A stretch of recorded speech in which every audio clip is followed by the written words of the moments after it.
Delaney still remembers the quiet of her own wedding day, the kind of quiet that only happens when a person has finally stopped chasing other people's approval and started choosing peace instead. It wasn't a grand affair. No towering floral arches, no string quartet, no champagne fountain glittering under chandeliers. Just a small venue, a few close friends, and family members seated in folding chairs that creaked whenever someone shifted their weight. But Delaney looked around that modest room and felt something most brides never get to feel: relief. She and her husband had done it without sinking into debt. No second mortgage, no maxed-out credit cards, no hollow smiles hiding panic behind the cake table. They had saved carefully, planned patiently, and protected a little nest egg for the life they were actually trying to build. Delaney had even held back part of her savings for one simple dream after the wedding: a future home of their own. At the time, she thought that was adulthood.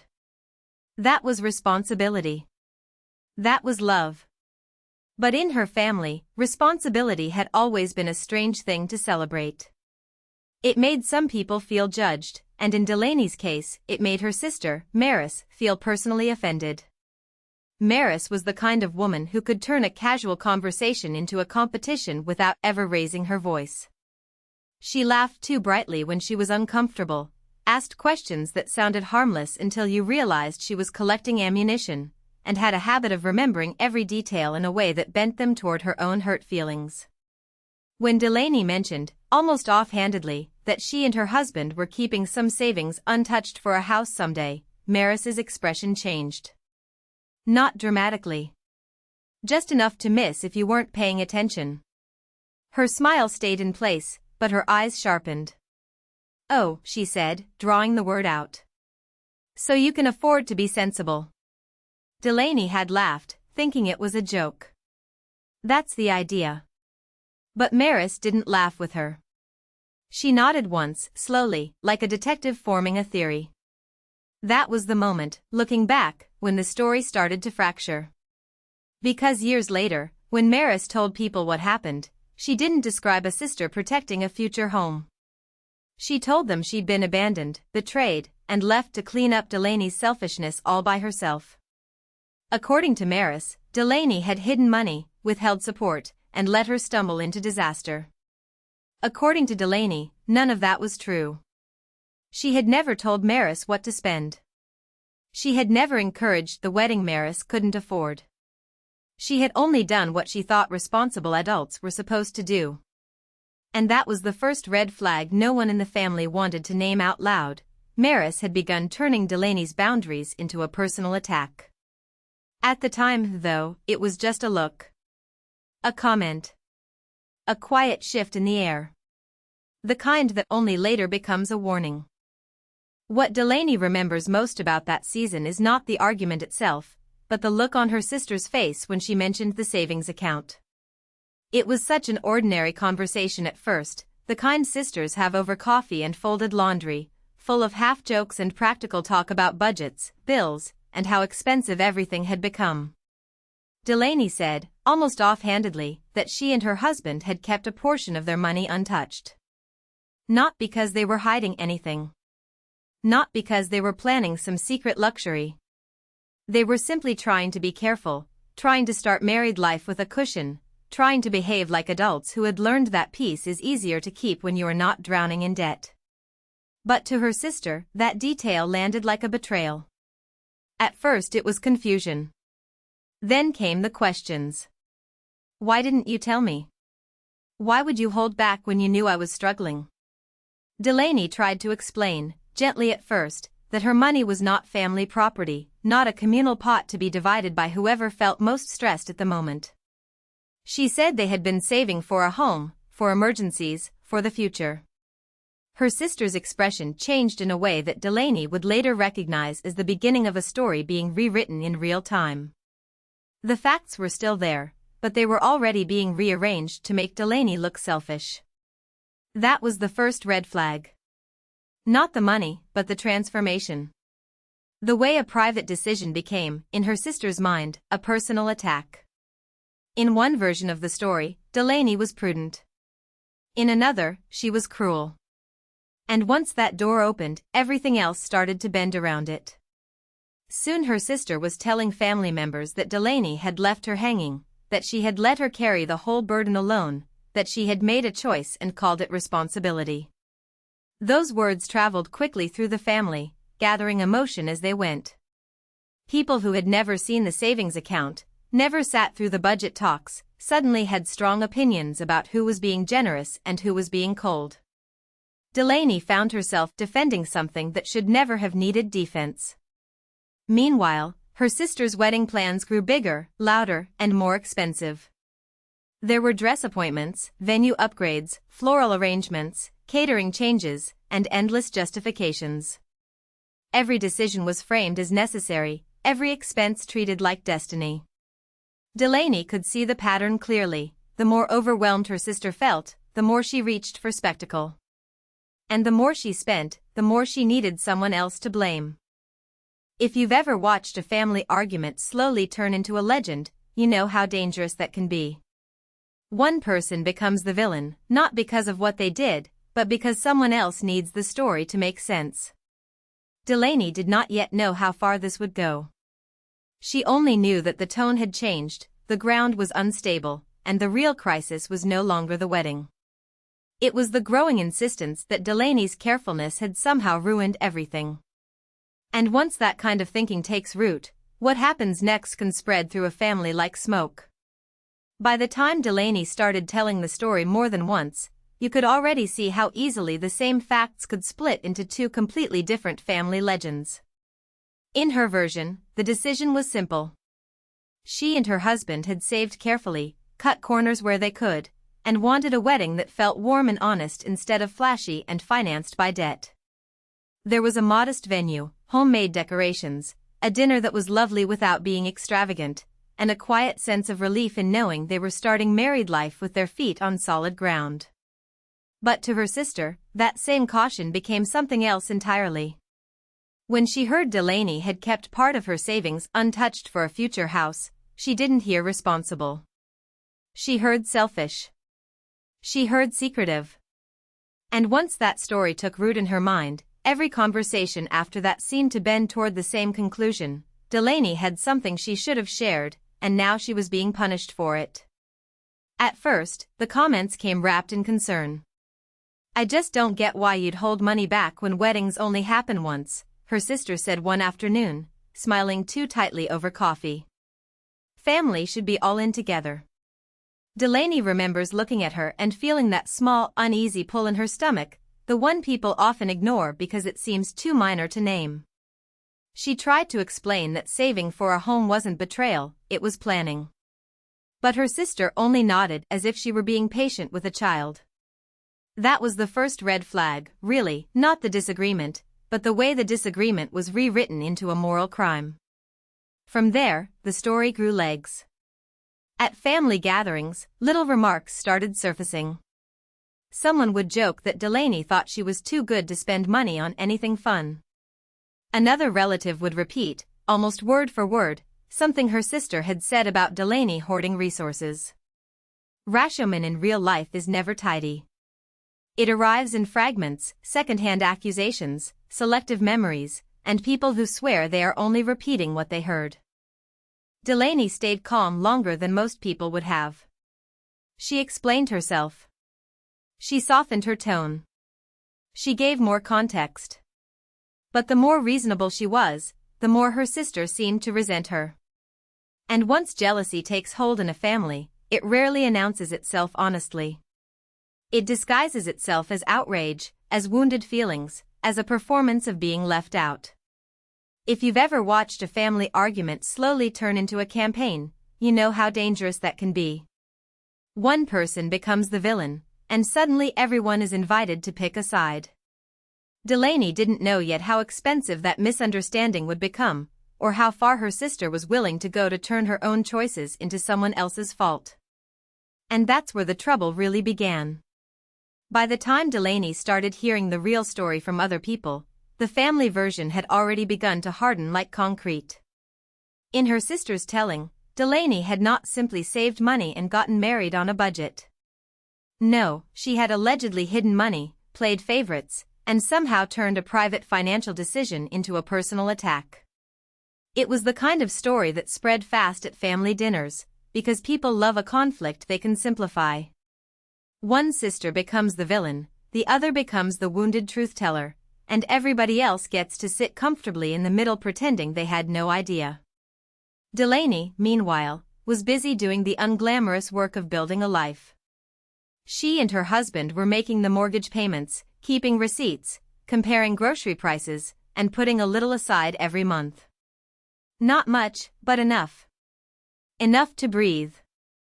Enough to sleep at night. When she mentioned this to her mother once, there was a pause on the other end of the line so long it felt like a warning. Well, her mother finally said, carefully, you know your sister is very hurt. That word hurt followed Delaney around for weeks, like a shadow cast by someone else's temper. Her sister wasn't just upset. She was rewriting history. At one gathering, she snapped in front of everyone that Delaney had judged her wedding, even though Delaney had never criticized it. She had only declined to pay for part of it, and later, when asked directly, she had repeated the same thing, I'm sorry, but I can't fund this. I need to protect my own future. That answer, reasonable in one room, became cold and cruel in another. The irony was painful. Delaney had once tried to help in 100 small ways.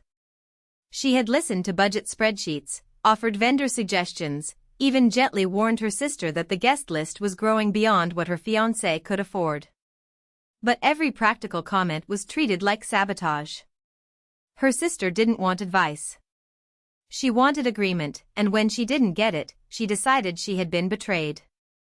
What made it worse was how quickly the story spread through the family. Suddenly people were asking Delaney why she had kept secrets. Why she had let her sister down.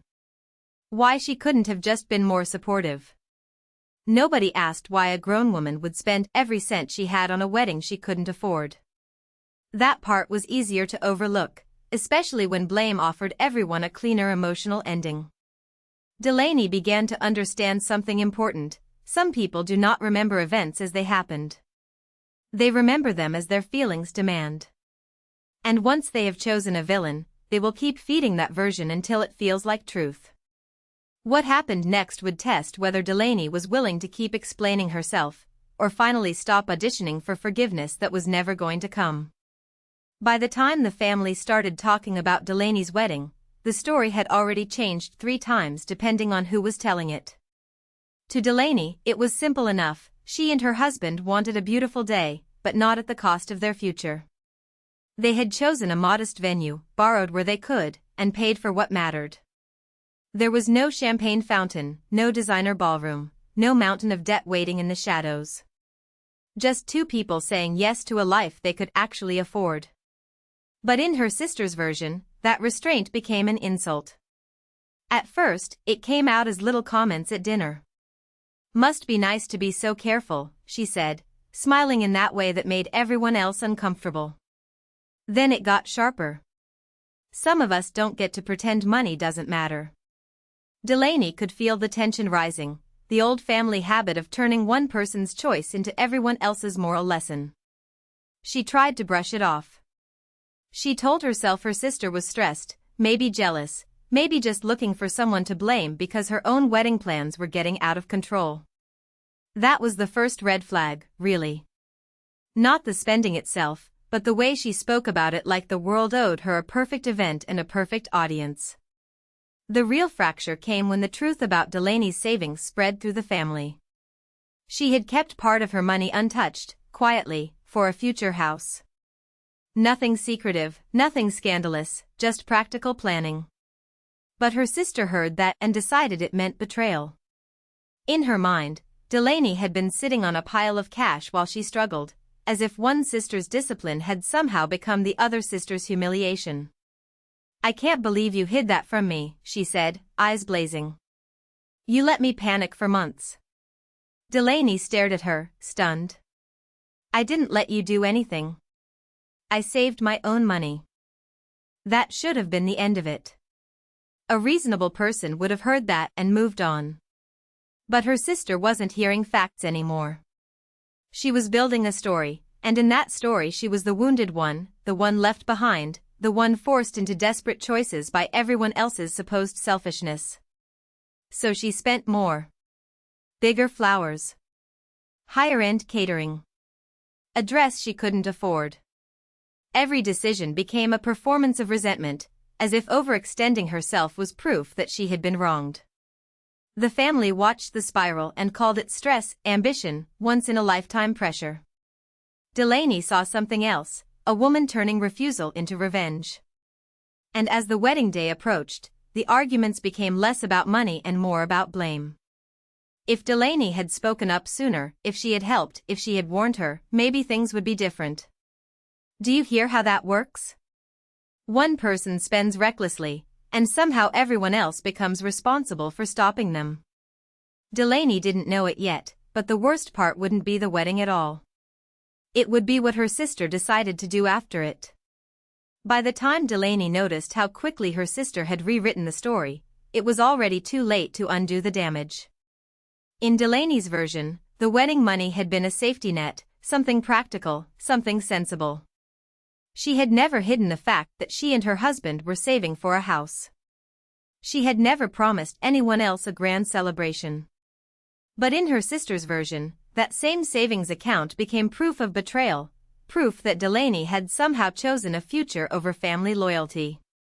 And once that idea took root, everything else grew from it like weeds through cracked pavement. At first, it was just little comments at family dinners. A sigh here, a pointed glance there. Must be nice, her sister would say, stirring her coffee. Some people get to think ahead. Her mother would go quiet. Her father would change the subject. Delaney would sit there wondering how a responsible decision had become a personal attack. That's the thing about red flags in families. They rarely arrive waving in the wind. They start as tension, as tone, as that strange feeling that you've become the villain in a story nobody bothered to tell you about. Then the pressure turned public. Her sister began telling relatives that Delaney had hoarded money, that she had judged her for wanting a beautiful wedding, that she had acted superior. None of it was true, but truth was no longer the point. What mattered was the role her sister had assigned herself, the wounded one, the abandoned one, the sister who had been pushed into disaster. And because she said it with tears in her eyes, some people believed her. Delaney still remembers the night everything cracked open. Her sister, furious and mascara-streaked, accused her at a family gathering of watching her drown and doing nothing. Delaney looked around the room and realized the worst part wasn't the accusation itself. It was the silence. The same silence that lets manipulation grow. The same silence that teaches one person they can rewrite reality if they're loud enough. But Delaney didn't raise her voice. She didn't beg to be understood. She simply said, "I did not spend your money. I did not control your choices. And I'm done carrying blame for consequences I did not create." It wasn't dramatic. It wasn't satisfying in the movie sense. It was steady. Adult. Final. And maybe that's why it hit so hard. Because once Delaney stopped playing her sister's version of events, the family had to start seeing the truth for themselves. Some didn't like it.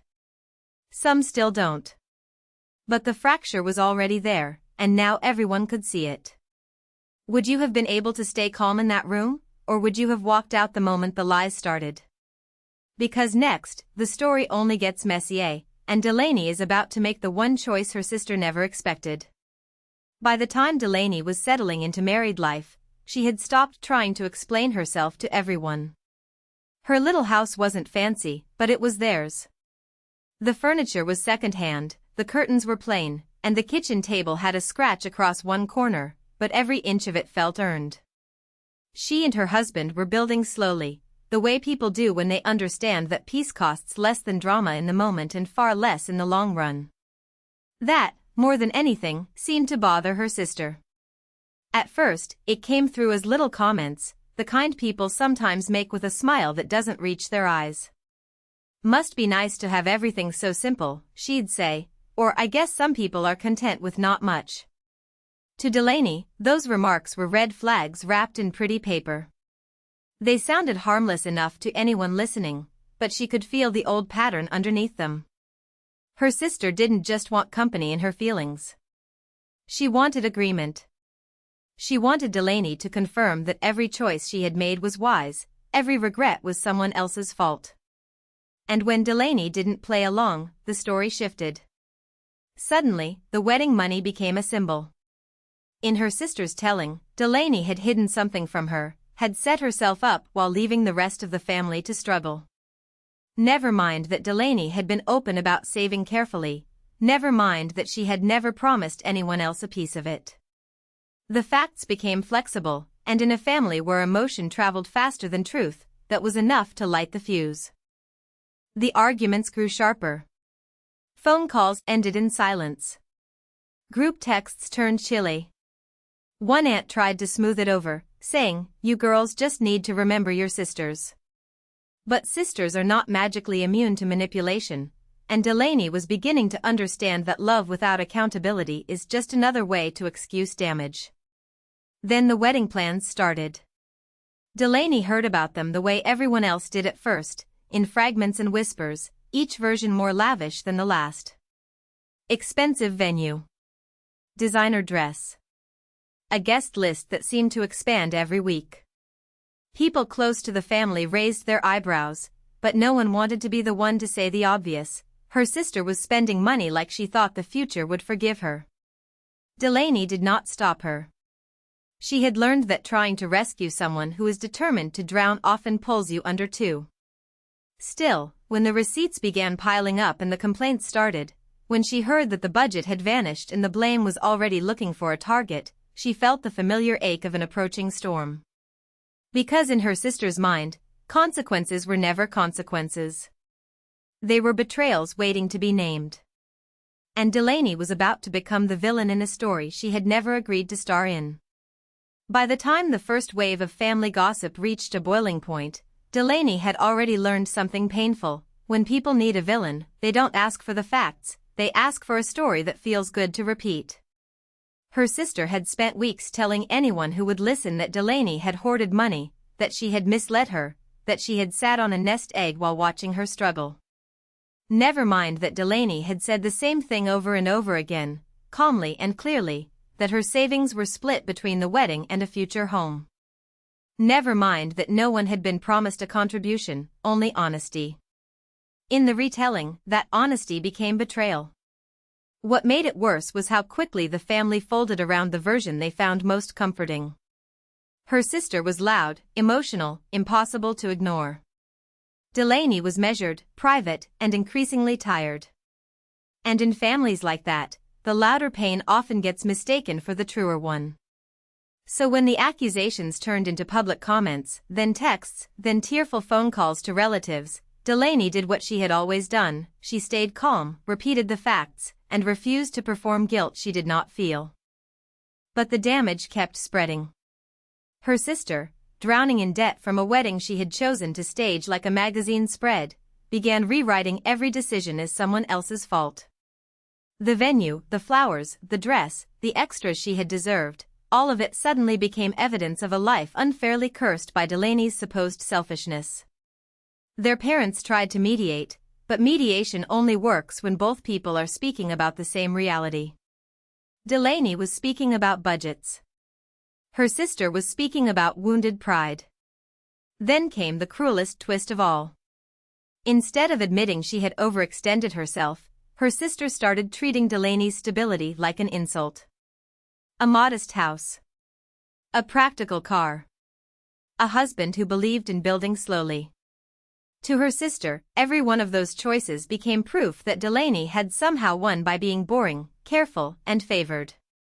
It didn't matter that Delaney had worked for every dollar, or that she had spent years saying no to things she couldn't afford. Her sister had turned resentment into identity, and once that happened, every ordinary act looked like an attack. Delaney stopped arguing. Not because she had lost, but because she finally understood that you cannot rescue someone who needs you to be the cause of their collapse. She kept her pregnancy private for a while longer, protected her peace, and watched from a distance as the family kept waiting for her to apologize for a crime she never committed. And just when it seemed the storm might settle, one more message arrived, sharp enough to pull everything back into focus. By the time the family stopped pretending this was just a misunderstanding, Delaney had already learned that some people don't want the truth nearly as much as they want an audience.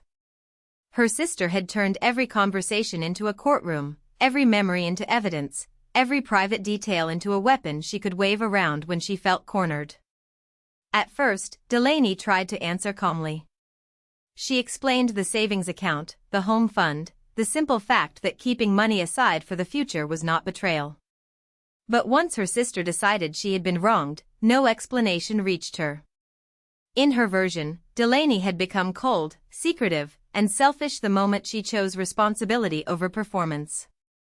What made it so exhausting was that different relatives saw different versions of the same day. One aunt swore Delaney had been smug when she mentioned the house fund. A cousin claimed the sister had been devastated and blindsided. Her mother, stuck somewhere between guilt and denial, kept saying the girls just needed time. Yet time had a way of making the wound worse, because every week brought a new accusation. Delaney was told she should have talked her out of it.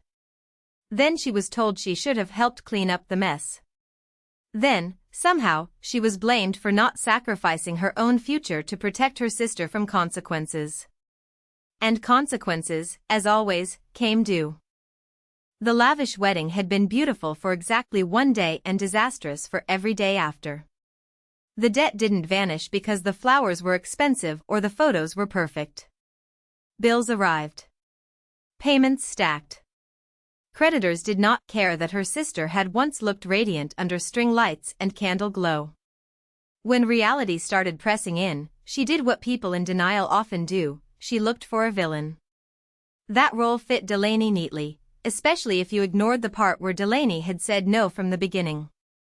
She heard about the loans, the arguments, the sleepless nights, and the way her sister had begun snapping at everyone around her. Even then, Delaney felt less angry than sad.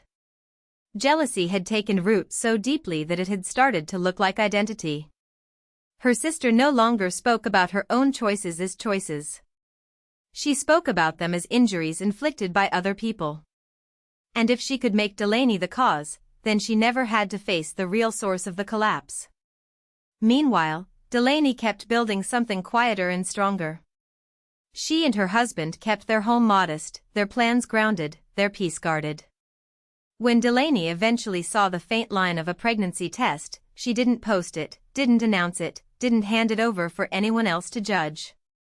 She simply held that joy close, like something fragile and worth protecting. Still, in a family like hers, silence was never taken as peace. It was taken as defiance. And just when it seemed the storm had finally spent itself, her sister made one more move that would force everyone to choose a side. By the time the dust settled, Delaney had stopped trying to win the argument and started protecting her peace. That was the real turning point. Not the shouting, not the accusations, not even the moment her sister tried to turn the whole family against her. It was the quiet decision to stop explaining herself to people committed to misunderstanding her. She and her husband kept building their life the hard way, one careful choice at a time. The apartment stayed modest, but it was warm.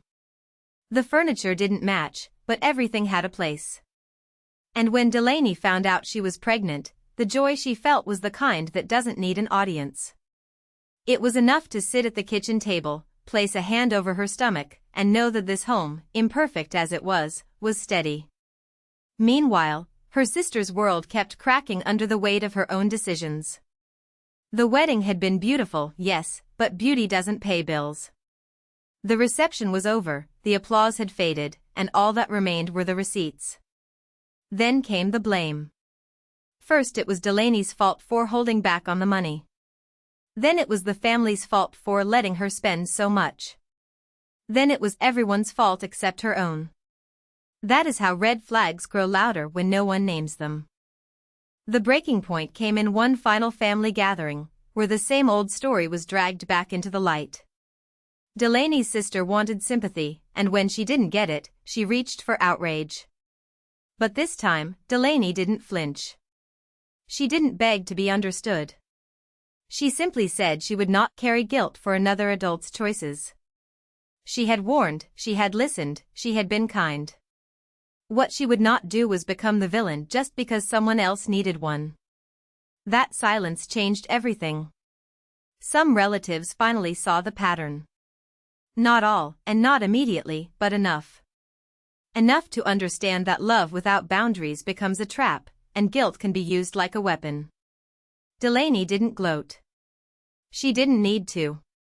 She had a baby on the way, a husband who stood beside her, and a future that no longer depended on anyone else's approval. If anything, this story reminds us that responsibility is not cruelty, and setting limits is not betrayal. Sometimes the most loving thing you can do is refuse to participate in someone else's spiral. If you've ever had to choose peace over chaos, you know how hard that can be, and how necessary. If this story resonated with you, give it a like. And tell me, do you think Delaney should have said even less, or was she right to finally draw the line? If you want more stories like this one, make sure you're subscribed, because some families don't fall apart all at once, they unravel one excuse at a time.